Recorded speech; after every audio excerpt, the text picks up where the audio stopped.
Hey guys, I am going to just wait a couple of minutes and I'm going to share this live video into my group, my Facebook group.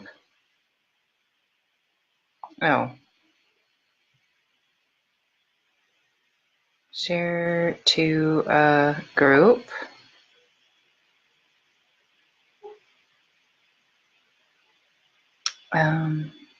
But I do not.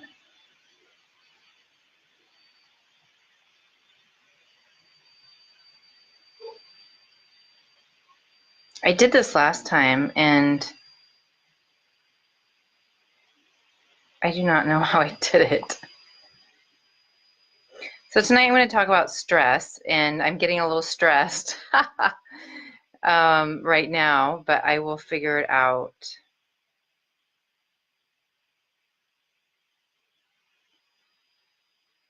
Hope you guys are having a great week.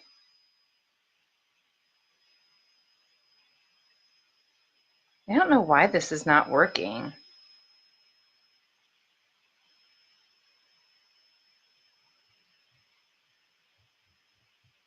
Why that worked before.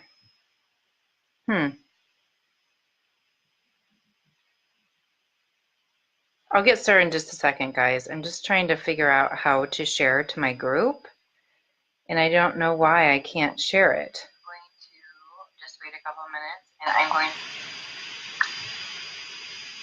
to share to a group, and I don't want to write a message, and then I don't know why I can't.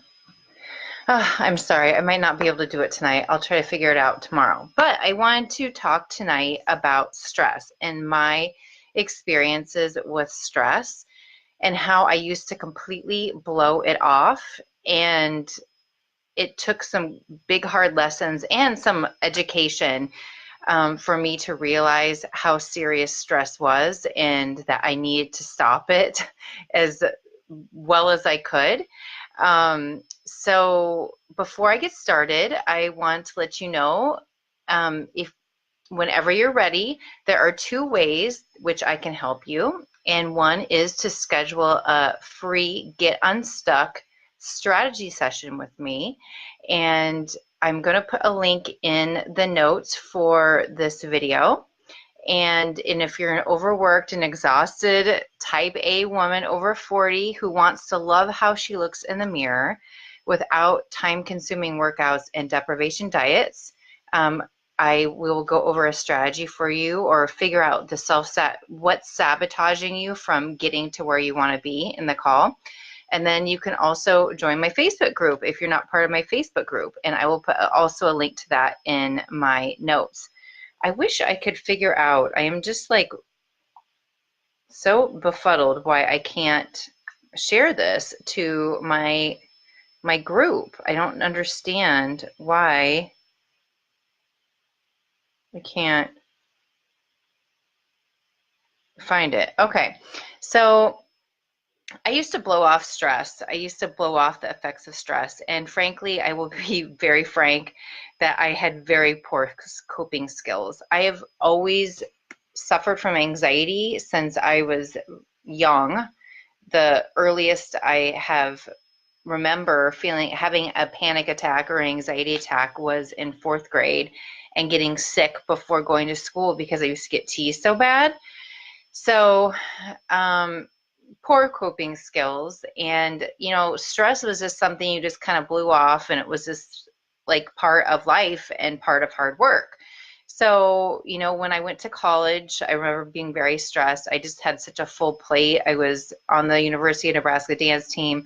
I was in a sorority. I rushed a sorority, and I was trying to keep up my grades because my dad put the absolute fear that I was going to fail out of college.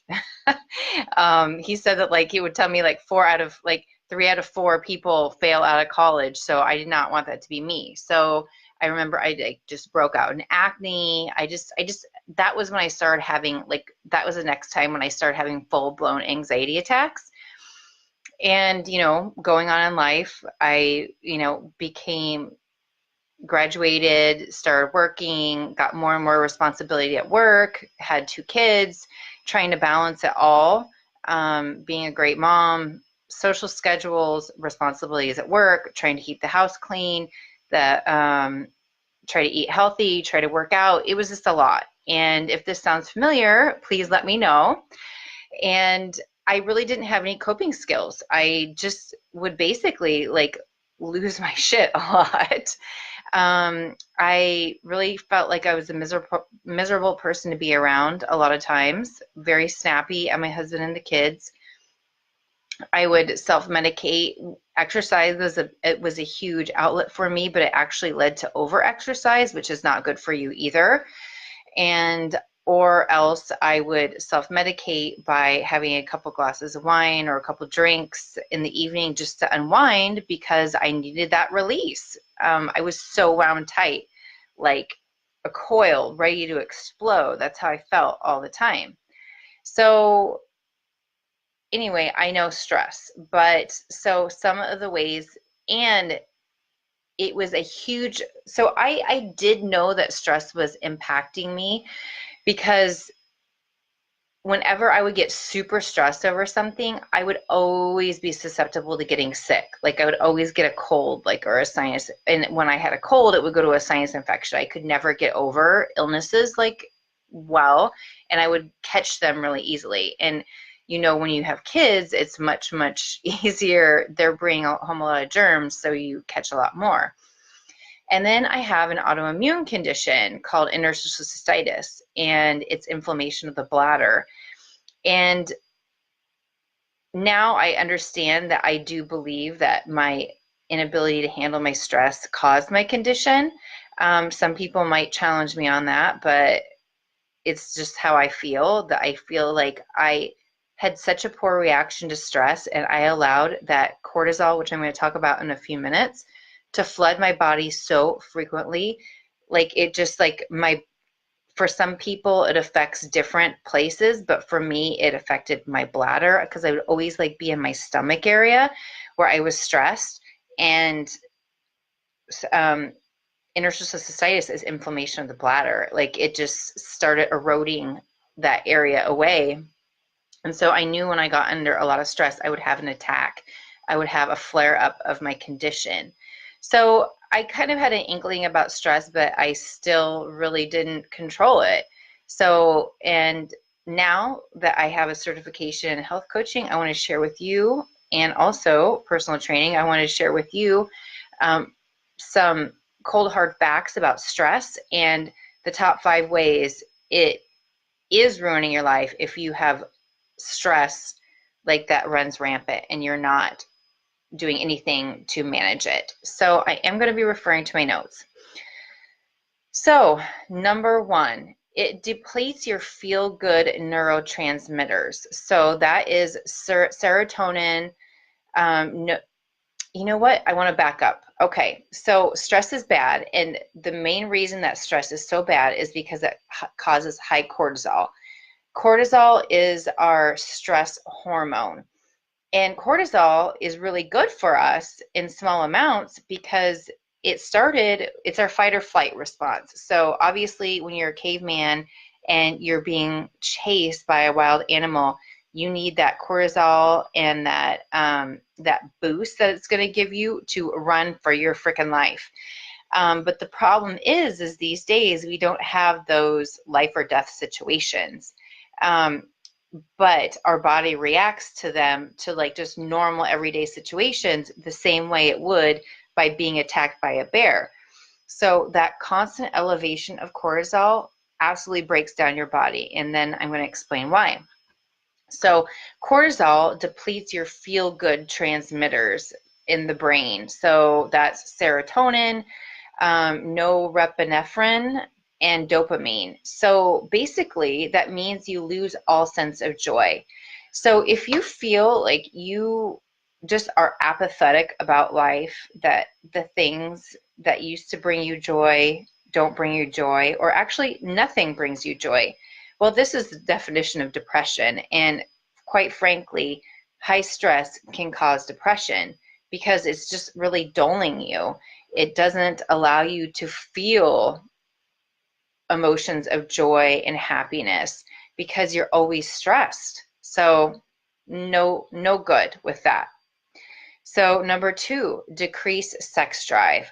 So quite obviously, when your feel-good transmitters are suppressed, and it also affects the first hormone to go when you're chronically stressed is progesterone, and that has a big effect on your sex drive.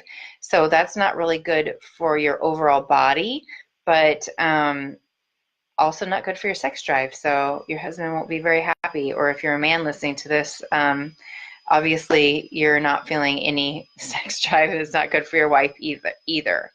So that is definitely not a good effect. And then also, infertility and PCOS are associated with early adrenal dysregulation. And that means your cortisol, having high elevated cortisol breaks down your adrenals, which also are needed for exercise, or excuse me, for feeling energy and just general vitality.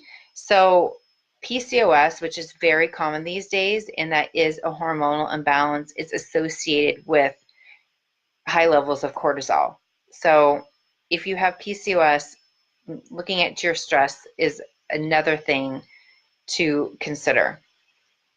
And then huge for most of, I hear from women a lot that they have belly fat that they want to lose. They always want to spot tone. They want to reduce their belly fat. Well, your belly has 4 times the amount of cortisol receptors than anywhere else in your body. So when you are stressed, your cortisol increases, it goes straight to your belly, and it also increases your appetite if you are not sleeping well. So it's just like a cascade effect. So high cortisol also, it does increase belly fat, and then it also will disrupt your sleep. So when you get poor sleep, that also contributes to belly fat. And when you have poor sleep, it's going to increase your appetite, and it's going to increase your appetite for sugar. I don't know if you've noticed, if you have a poor night's sleep, your appetite is all off, and most likely you're going to want to eat more because you're so tired. You're trying to find something to boost you up. So that is also going to contribute to weight gain. So stress equals weight gain and belly fat. Okay, this is huge. I already said it for me, would always tell, like, if I would get super stressed about something, I just remember I was so stressed.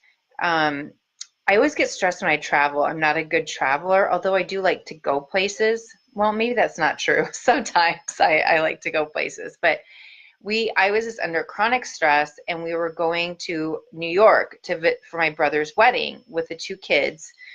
And this was like at the beginning of my fat loss journey, and I like could not miss a workout day to save my life. But I was like so stressed, and I was like, I've got to work out. I've got to work out. So working out when you're already stressed adds more stress onto your body. And when I overtrain, I know that lowers my immune system as well. So I just remember saying, okay, do I work out or do I not? I feel like I'm getting sick, but I couldn't help myself, and I worked out. I totally got sick, and then being on a plane that exposes you to even more germs. So when I got there, I was completely ill the entire trip. So where was I? So it leads to high stress leads to a poorly working immune system, and that means susceptibility to illness, and that means poor wound healing. So there is a study among men who volunteered to receive a biopsy. Cortisol levels predicted the speed of wound healing, whereas alcohol consumption, exercise, healthy eating, and sleep did not. So it affects your immune system, and that is like a huge deal in this day and age of autoimmune conditions, which run rampant, and maybe you don't even know that you have an autoimmune system. So I want to talk a little bit about poorly working immune system, and then also cortisol is highly inflammatory. So all chronic disease starts with inflammation in the body. So if you have a poor working immune system because of the stress and your body is completely inflamed because of stress, this is the perfect storm to develop a chronic disease such as cancer, heart disease, diabetes, and autoimmune disorders. So when you're highly inflamed, your immune system never turns off. It stays activated all the time.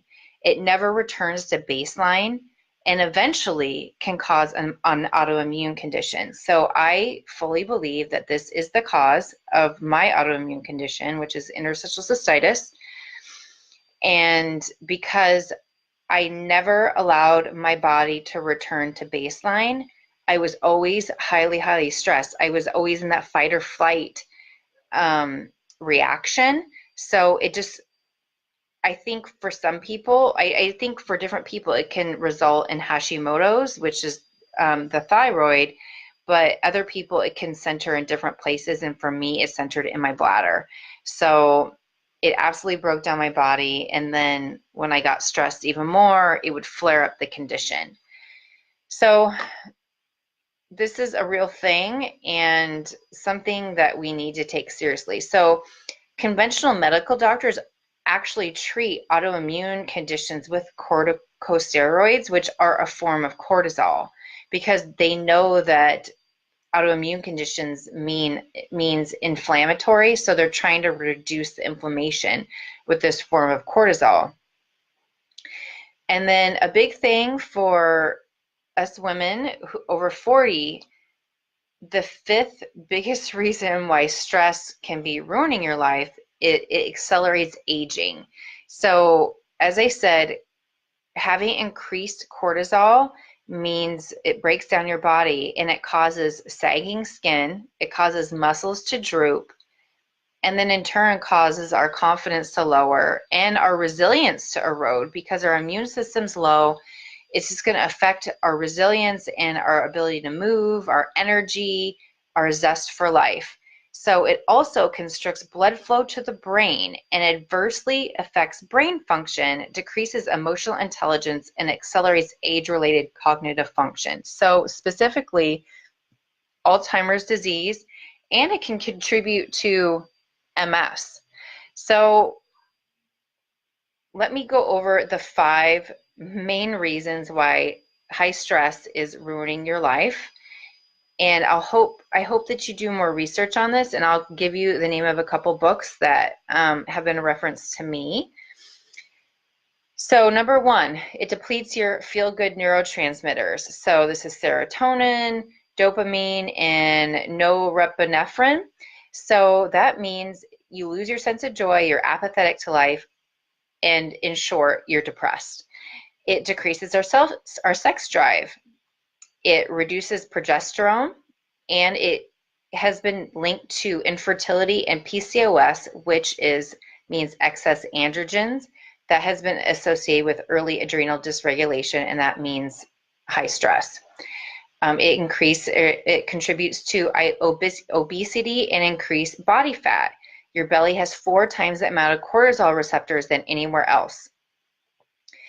It contributes to a poorly working immune system, and it is highly inflammatory.